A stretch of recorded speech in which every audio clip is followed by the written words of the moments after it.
अस्सलाम वालेकुम बच्चों, कैसे हैं आप सब। आज मैं आपको आसान कायदा पहला कदम का सफ़ा नंबर 31 करवाऊंगी। तो सफ़ा नंबर 31 खोलें।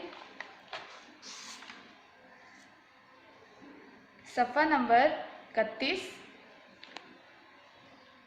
हरूफ तहज्जी मीम म, मीम म, मीम म मस्जिद, मीम म मस्जिद, मीम म मस्जिद, मीम म मछली, मीम म मछली, मीम म मछली, मीम म मटर, मीम म मटर, मीम म मटर, मीम। दोबारा पढ़ते हैं।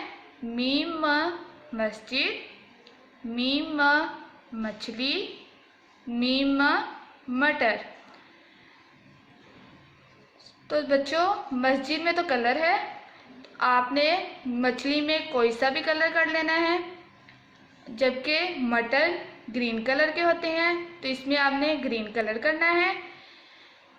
अब नीचे आपकी किताब पे मीम लिखा हुआ है तो इसके ऊपर पेंसिल फेरें, मीम,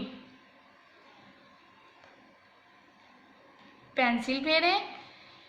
तो बच्चों, इसे बार बार पढ़ें, याद करें और कलर भरें।